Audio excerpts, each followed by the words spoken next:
बिस्मिल्लाहिर्रहमानिर्रहीम। प्रोफेसर अज़ीज़ लाहौरी। काफ़ी अरसे के बाद मेरी दुआ कबूल हुई। मेरी दिली ख्वाहिश थी कि मैं मलिक सिराज अहमद साहब का इंटरव्यू करूं। मलिक सिराज अहमद साहब जो हैं ये डेरा गाज़ी ख़ान की बहुत ही प्रोमिनेंट पर्सनैलिटी है माशाल्लाह। जर्नलिस्ट भी हैं, वीलागर भी हैं, फिर डिजिटल क्रिएटर जिसको कहते हैं वो भी हैं। तो ऐसी शख्सियत मैंने बहुत कम देखी है डीजी खान के हवाले से। और अभी मैं यहाँ इस वक्त म्यूनसिपल लाइब्रेरी में बैठा हुआ हूँ सर के साथ, और ये भी रिसर्च वर्क कर रहे हैं, मतलब मुख्तलिफ जो तुमन हैं डीजी खान के, उनके ऊपर बुक्स जो है ये अभी इनकी प्रिंटिंग के मराहल में है माशाल्लाह। तो मैं रिक्वेस्ट करूँगा मलिक सिराज साहब से कि सबसे पहले तो अपना थोड़ा सा तारुफ और उसके बाद जो इन्होंने काम किया उसके हवाले से थोड़ी सी गुफ्तगू करेंगे। जी बहुत शुक्रिया गौर साहब। एक तो माजरत, आपने 2-3 बार रब्ता किया, मैं कुछ साथ ही मैंने आपको अपनी मजबूरियां बताई, मसरूफियात थी उसमें था। और अपना तारुफ जी मुख्तसर सा है जी। मैं मलिक सिराज अहमद अराइन फैमिली से बिलोंग करता हूँ, डेरा गाज़ी खान शहर से हैं। मास्टर किया है मैंने पॉलिटिकल साइंस में, और उस पर नवाए वक्त से अपनी जर्नलिज्म शुरू की थी। फिर 2013 में मैंने जंग ग्रुप को ज्वाइन किया, और आज 2024 हो गया, जंग ग्रुप ही चल रहा है। तो और कुछ नहीं किया, हिकायत दिल थी जो मकसद छापते रहे, लिखते रहे। पहली किताब आई 2016 में मेरा वसेब के नाम से। वो मेरे जंग के जो आर्टिकल थे जो मैंने सराय की वसेब के ऊपर लिखे थे, मुख्तलिफ खेलों के ऊपर, कल्चर के हिसाब से, रस्मों के ऊपर, शोरा के ऊपर और मुख्तलिफ पॉइंट्स के ऊपर। वो एक अच्छा खासा काम किया हुआ था। तो दोस्तों की ख्वाहिश थी कि जिसको किताबी शक्ल में लें ताकि ये महफूज हो जाए। तो वो 2016 में वो आई। उसके बाद 2018 में मेरी सेकंड बुक आई, वो थी डेरा गाज़ी खान की सियासी तारीख़ 1897 से लेकर 2018 तक। फिर मेरी तीसरी किताब आई, वो थी डेरा गाज़ी खान, तौसा और कोट छुट्टा की जो हमारी अर्बन जो लोकल बॉडी सिस्टम है उसकी जो पॉलिटिक्स है उसके ऊपर, उसके इलेक्शन नताए, सियासी शख्सियात और दीगर। इस वक्त मेरी ये किताब जो है ना वो पब्लिशर के पास गई हुई है। वो है डेरा गाज़ी खान राजनपुर का जो पॉलिटिकल सिनेरियो था पिछले 120-30 साल का, उसको हमने डिस्कस किया है। उसमें बहुत सारी शख्सियात जिनका सिर्फ नाम सुना हुआ है लोगों ने, और बहुत सारे ऐसे फैक्ट्स और बहुत सारे ऐसे इंसिडेंट्स जो हुए पॉलिटिकली, उनको हमने उसके अंदर कंपाइल किया है। इस वक्त 2 चीज़ें और साथ साथ चल रही हैं मेरी। मैं ट्राइब्स के ऊपर काम कर रहा हूँ, तुमन लगारी के ऊपर काम कर रहा हूँ, तुमन मदारी के ऊपर काम कर रहा हूँ। तो उम्मीद करता हूँ कि शायद अगले 2-3 माह के अंदर ये दोनों किताबें भी जो है ना मंजर आम पर हो जाएंगी। बस इतना सा है जी, इससे ज़्यादा तो हमारा क्या हो सकता है उस पर। हाँ, वीलॉग करते हैं उस पर, ये जब ख़ास तौर पर इलेक्शन के दिन हों तो पॉलिटिकल वीलॉग ज़रूरी होती हैं। टूर करता हूँ मैं अक्सर दोस्तों के साथ मुख्तलिफ पॉइंट्स पे। अभी सिंध गए थे जी, अभी रिसेंटली मैं थरपर कर गया हुआ था। तो वो फिर कोशिश ये करते हैं कि जहाँ गए हुए हैं तो कम से कम अपने दोस्तों को, अपने जानने वालों को उस जगह के वाले से बताते चलें, ताकि कोई और आना चाहे तो उसके लिए वहाँ पर आसानी हो। तो यही करते हैं जी, इसके ज़्यादा कुछ नहीं उसमें। मलिक सिराज साहब जो हैं माशाल्लाह ऐसी शख्सियत, जैसे आप कह सकते हैं कि अदबी शख्सियत भी हैं, और ये हमेशा रिसर्च करते रहते हैं, मतलब मुख्तलिफ टॉपिक्स के ऊपर। तो सर ये जो वीलॉगिंग है ये कैसे स्टार्ट आपने की, यानी इब्तदा कैसे की वीलॉगिंग की? ये जो वीलॉग है बेसिकली ये मेरा ट्रेंड बना था टूर के हिसाब से। अच्छा, उस पर किसी जगह गए हुए हैं तो ख़ास तौर पर मैं आपको बताता चलूँ कि मैं एक जगह गया हुआ था, नीलम वैली में एक पॉइंट है, बड़ा मशहूर जगह है, लोग जाते हैं, शारदा के अंदर एक यूनिवर्सिटी है कोई 2000 साल पुरानी। अच्छा, उस यूनिवर्सिटी से भी कुछ फासले के ऊपर ना उनका एक छोटा सा फोर्ट था, और उस फोर्ट की बैक साइड के ऊपर उनका जो है ना जो इसका बेसिक नाम था, नीलम वैली से पहले इसका नाम था किशन गंगा घाटी। तो जो हिंदू माइथोलॉजी है उसके मुतालिक जो भगवान किशन है उनका, उसकी पैदाइश इसी इलाके में हुई थी। इस दरिया को भी वो किशन गंगा दरिया कहते हैं, जिसको हम आके नीलम जो है ना दरिया नीलम कहते हैं। हमारा यहाँ नीलम झेलम पावर प्रोजेक्ट बना हुआ है, उनका इस दरिया के ऊपर पीछे किशन गंगा जो है ना वो डैम बना हुआ है।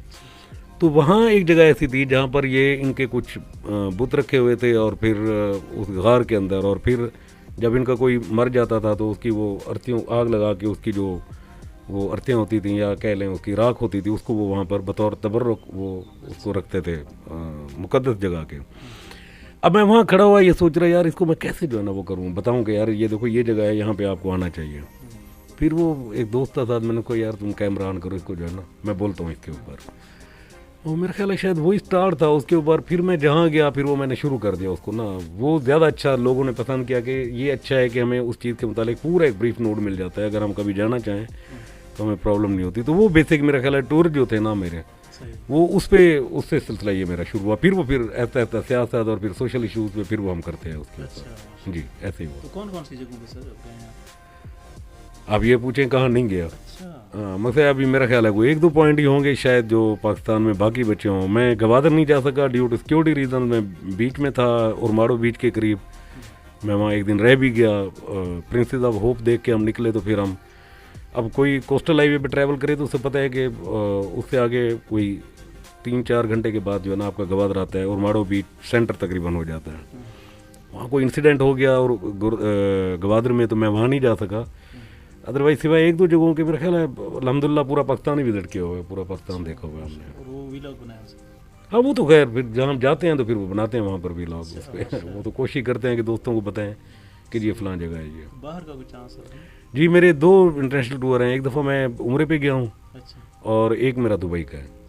वो मेरा टूर था 1 महीने का कोई विजिट का, वो घूमने फिरने का प्रोग्राम था। वो हमने जितना उसके जो स्टेट्स हैं सारी की सारी वो देख के फिर वो हमारी हो गई थी। 2 टूर किए मैंने जी अब तक। जी बात नहीं, भी ईरान नहीं जा सका। ईरान अब है मेरा प्रोग्राम मेरे दोस्तों के साथ, तो शायद इस साल, अब तो ये खैर उस पर हो गया, सर्दियाँ शुरू हो गई हैं, होपफुली नेक्स्ट ईयर हम जो है ना ईरान विजिट करें। जी इंडिया की मैंने ट्राई किया जी, 2 बार ट्राई किया, दोनों बार मेरा वीज़ा जो है ना वो रिजेक्ट हुआ है। टूरिस्ट का वो देते नहीं है बतौर ज़ायरीन, ये जो उर्स वगैरह होते हैं। मैंने अजमेर शरीफ का और ख्वाजा निज़ामुद्दीन औलिया का तो रिसेंटली मेरा मुस्तरद हुआ है, उनकी वो कुरानदाजी होती है। बल्कि ये वो था कि शिबली शफ़क़ीज़ गौरी साहब जो है ना, इन्होंने मैंने और हमारे एक दोस्त है नसरुल्लाह खान पितावी साहब, इन्होंने अप्लाई किया था, मेरा रिजेक्ट हो गया था, इन 2 का एक्सेप्ट हो गया था। लेकिन इन्होंने यूके जाना था, ये जा नहीं सके थे, वो चले गए थे, तो वो नहीं हुआ हमारा। फिर उस पर जो है ना इंडिया का कोशिश कर रहे हैं कि अगर कोई टूरिस्ट वीज़ा मिल जाता है तो, लेकिन है मुश्किल अभी इन दिनों जो हालात चल रहे हैं। हाँ जी। और मलिक सिराज साहब जो हैं ये इनके हमारे दोस्त भी हैं, शिबली शफ़क़ीज़ गौरी साहब, वो इनके बड़े मदाह हैं माशाल्लाह, और भाई भी हैं और भाइयों जैसे हैं मतलब। तो वो अक्सर इनका जिक्र करते रहे और मेरी बड़ी ख्वाहिश थी कि मैं मलिक सिराज साहब से मिलूं, और आज मेरी ये ख्वाहिश भी पूरी हो गई कि हम लोग जो हैं यहाँ म्यूनसिपल लाइब्रेरी में इकट्ठे हुए हैं। तो सर जो आजकल के हालात चल रहे हैं इसके बारे में सर कोई ऐसे गैर जानिबदाराना कोई मुख्तसर सी रहे सर? आप सियासी हालात की बात कर रहे हैं? ओवरऑल देखिए, एक एक्सपेरिमेंट ले डूबा पाकिस्तान की सियासत को। मैं ये कहता हूँ कि मैंने 1-2 जगह स्पीचेस थी, मैंने वहाँ भी कहा, मैंने कहा कि इस्टेब्लिशमेंट के 2 फैसले ना वो हमेशा बड़े लोगों को जो है ना याद रहेंगे। एक 70 के इलेक्शन के बाद शेख मुजीब को इक़्तिदार ना देने का फ़ैसला, और एक 2018 में इमरान खान को इक़्तिदार देने का फ़ैसला। ये दोनों इतने बड़े ब्लंडर थे कि जिसका खमियाजा पहले भी हम भुगत रहे थे, आगे भी भुगत रहे हैं। एक ऐसी मईशत जिसकी अपनी रेवेन्यू कलेक्शन उसके एक्सपेंस के बराबर ना हो, उसके एक्सपेंडिचर ज़्यादा हों और इनकम कम हो, दबाव का जो शिकार मईशत हो और कर्ज के नीचे दबी हुई हो, वहाँ पे आप एक ऐसा एडवेंचर करने चले गए कि जिसका खमियाजा अब अगले 5 साल तक आपको मज़ीद भुगताना पड़ेगा। तो ये तो जिन्होंने किया वो तो अब क्या कह सकते हैं उनको, लेकिन यह है कि शुक्र इस बात का है कि किसी एक जगह पर जाकर उनको ये एहसास हो गया कि यार ये हमसे गलत हुआ है जो कुछ हुआ है। फिर वो रिवर्स करते करते और फिर दोबारा चीज़ों को स्ट्रीम लाते लाते आप देख लें कि 4था-5वां साल लग रहा है। अभी भी चीज़ें उस लेवल पे नहीं है कि जिसको हम ये कहें कि हाँ जी हम दोबारा अब अपने पैरों पे खड़े हो गए आगे चल रहे हैं। तो इसका मेरा कहने का मतलब ये था कि जी ये 2 फैसले 70 में इक़्तिदार ना देना और 2018 में इक़्तिदार दे देना, ये दोनों फैसले ऐसे थे कि जिन्होंने एक बहुत बड़ा जो है ना ब्लंडर किया है। और दूसरी बात यह है कि देखें, एक चीज़ आप ज़हन में रख लें, आप अपने घर की मिसाल ले लें।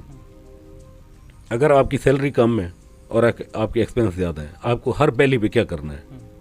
सादा सादा सी बात है, आपने हर पहले पे उधार मांगना है। या आप अपने अखराजात कम करेंगे या आप हर पहले पे अपने अखराजात को पूरा करने के लिए उधार मांगेंगे। कब तक मांगेंगे?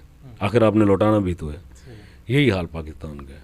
पाकिस्तान की कोई पॉलिटिकल गवर्नमेंट हो, किसी को भी दे दें, वो इमरान खान को भी दे दें, वो नून को दे दें, पीपी को, जिसको दे दें आप चाहे दिल करें, इसका सलूशन नहीं है उस वक्त तक जब तक आपके अखराजात और आपकी आमद का गोशवारा बराबर नहीं होगा। हमारा जो बजट था मौजूदा रिसेंटली मालियाती साल चल रहे, ये कुछ 14,000-15,000 अरब का जो है ना हमारा एक तखमीने का बजट था। उसके अंदर हमारी जो टैक्स रेवेन्यू कलेक्शन का इन्होंने एस्टीमेट दिया वो 12,500 था। ये दिया इन्होंने एस्टीमेट कि जी मुतवक्के आमदनी हमारी 12,500, यानी अगर उसको भी हम ठीक मान लें तो 1 जुलाई को मालियाती साल के पहले दिन हमें कोई 3,000 अरब रुपए का खसारा है, यानी 3,000 अरब रुपए हमने उधार ढूंढने हैं। अब ये देख लें कि इसके बाद आगे क्या चलेगा। मतलब हम उधार ही ले रहे हैं, IMF से लिए जा रहे हैं, अच्छा अदायगियाँ भी कर रहे हैं, लेकिन गैर पैदावारी अखराजात, गैर ज़रूरी अखराजात और उस पर क्या कहते हैं कि आम तेज़ी से बढ़ती हुई आबादी, लोगों को सहूलियात मुहैया ना फराहम कर सकना। मकसद है ये ऐसे इशूज़ हैं, थर्ड वर्ल्ड कंट्रीज़ के तकरीबन मुल्क इसका शिकार भी हैं। ये नहीं कि सिर्फ हमारे हालात ऐसे नहीं हैं। इंडिया में 35 करोड़ लोग ऐसे हैं जिनको हुकूमत ने ये कहा है कि इस जन्म में हमें आपको देने के लिए कुछ नहीं है, आप भगवान से अपनी दुआ करें, हम अगले जन्म में शायद आपको दें। इसका मतलब है कि 35 करोड़ लोग ख़ते गुर्बत से या बल्कि बदतरीन ज़िंदगी जो गुजारने पर मजबूर हैं कि उनका कोई पुरसान हाल नहीं है। इसी तरीके से आप बांग्लादेश चले जाएँ, थर्ड वर्ल्ड कंट्रीज़ के जितने मुल्क देख लें, कम व बेश सारों का सिनेरियो एक ही चल रहा है। ज़रूरत सिर्फ इस बात की है कि क़यादत आपकी जो भी खड़ी है ऊपर, लोग नीचे भी कंपैरेटिवली बेहतर हों, अपने मामलात को बेहतर करें। जब ये बेहतर होंगे तो इनका जो सिलेक्शन होगी वो भी कंपैरेटिवली बेहतर होगी। फिर ये होगा कि हम शायद ये कह सकें हाँ हम सही संत में चल सकें, किसी ना किसी तरह हम इस मुश्किल से भी निकल जाएंगे।